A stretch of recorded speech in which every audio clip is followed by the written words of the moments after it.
Well, I was finally able to get the radiator modified. I've got two fittings on the input, which is the driver's side. I plugged off the original radiator fitting and I put a port out the bottom. So this will go to the electric water pump and then into the block. Fan I've mounted, got 2 bolts on the bottom, 2 on the top,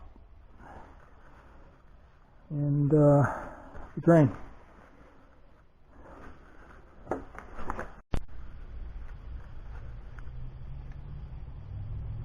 This is the hose that goes from the cylinder head to the radiator, and it used to have a 90-degree elbow fitting on it, so now I'm putting it straight on, and I've got to shorten the hose almost 2 inches. So the way I do it, I showed this in an earlier video, is to put a tie wrap on, cinch it tight, and then cut this off with a cutoff wheel with a Dremel tool, and then put it together.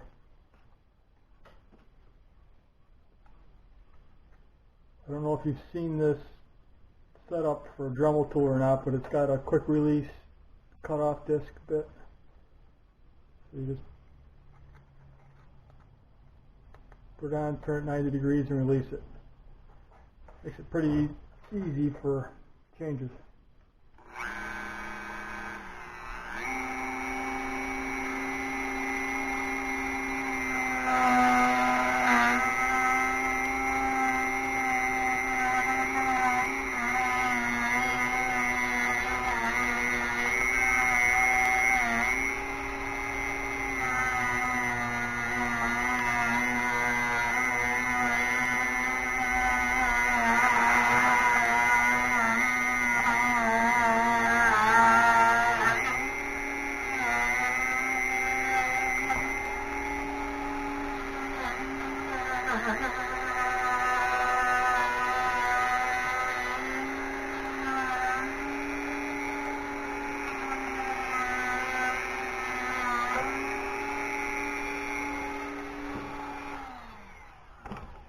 Now this is a rubber hose, not a Teflon. Keep that in mind, it's a lot easier, but it is a steel braided hose. And you can see by putting the tie wrap on it,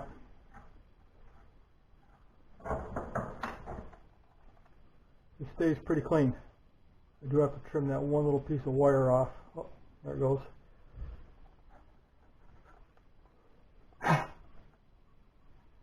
Make sure you clean it out before you put it on the car. But to me that works a lot better than putting tape on. Just using a tie wrap. Easy to get off, on and off, and the tape just kind of falls apart from what I've found. You put your female end over.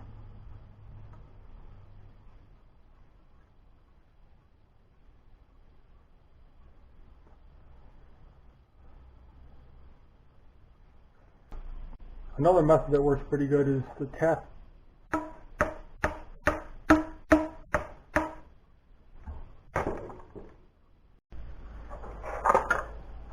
So when you put the hose back on, it's a good idea to lubricate things. I use WD-40 or some Vaseline.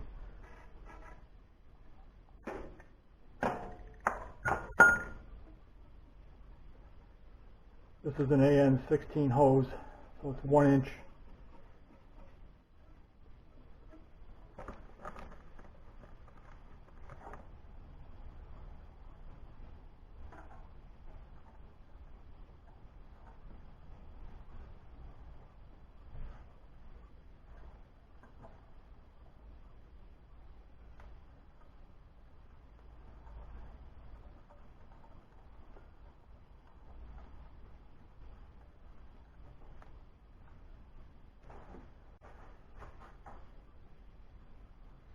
Another thing that's a good idea to do is to put a tie wrap near the fitting so that if the hose pulls out of the fitting, you can tell that it's not a tight fit anymore. Because as you're tightening this down, the hose could stay and the fitting would drop, and you'd never know it.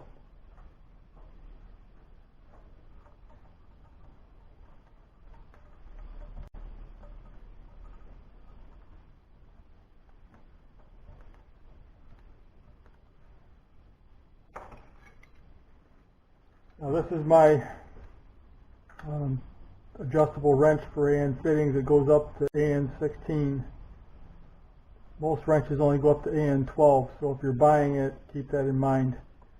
I did another video that explained all these wrenches and so forth, but this one has the claws and the jaw, so you get more of a wraparound effect. But if you are working with something that's not as high torque, just the flat jaws work really well.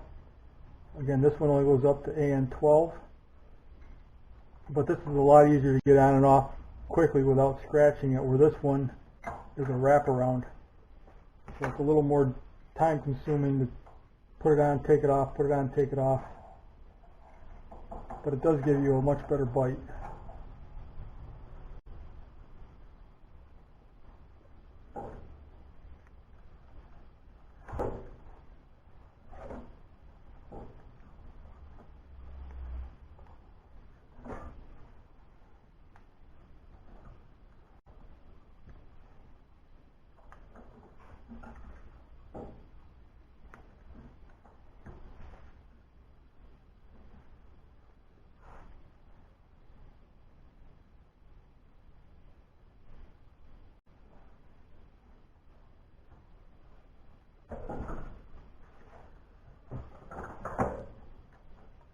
That's going to leave a mark.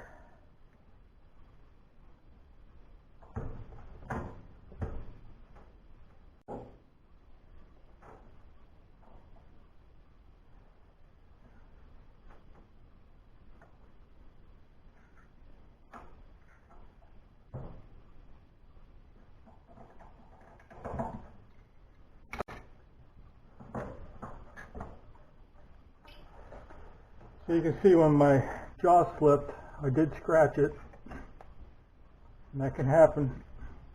You might try wrapping some electrical tape around it before you do that. That gives you a little less force on it because it'll slip a little bit. And the other thing is, when you get done, you should have the flat surfaces against each other, not misaligned, so they're overlapping. Now you can see where I put the tie wrap on, it stayed in place. It didn't push the hose out. So that's important to know where that is.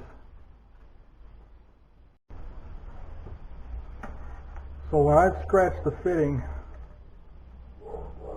one of the things I do, these are black fittings, is I take a black permanent marker and just go over them.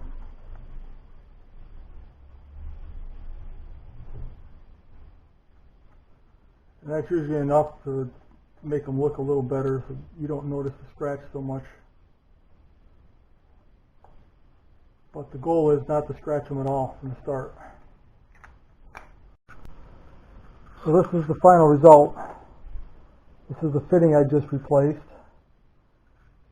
And it goes to the head. I could have taken another ½ inch out of that probably, but I'm not too concerned about it at this point. At least it's long enough to make the connection. This line comes from the bypass valve for the heater core. So this is bringing hot water after it's come through the heater core back into the radiator. So I decided that the best spot for both of those hot areas was right here. Now granted, that's going to take a little longer than the stock setup would, because we're not returning to the water pump, we're returning to the radiator, which is going to cool it a little bit. But in a performance setup, I don't want that hot water going back to the water pump until it's been through the radiator. So that's my rationale for putting both inputs at the same point on the radiator.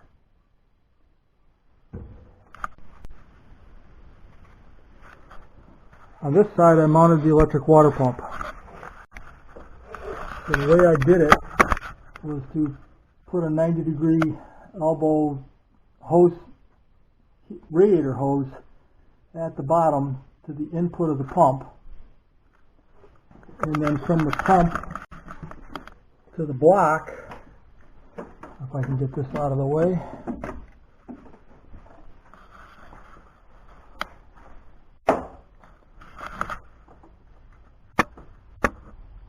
so from the output of the pump to the block, I've got a piece of this hose This is 1.5 inch, really strong stuff. I got a piece here. You can get it at a Tractor Supply or almost anywhere around. But I wanted to have a clear hose that would allow me to see the coolant going through it. So I can see what condition it is, if it's dark, normal color, even if it's flowing. So it's kind of out of the way, and it would allow me to actually see down in here to see what's going through it. That's my rationale. I've got the fake AN clamps on there to make it look like an AN hose, but it's not. It's just a straight cut hose. So being that both hoses are so short now, the water pump pretty much mounted. I'm not worried about it coming loose. It's not contacting anything. It doesn't wiggle around. It's rubber mounted on both ends. So instead of making a bracket for it, I think I'm just going to leave it in place as is and not mess with it. That'll do it for this week's video. I keep plugging away at it, even though it doesn't seem like I'm making any progress. I've got to be getting something done. So I'll keep at it.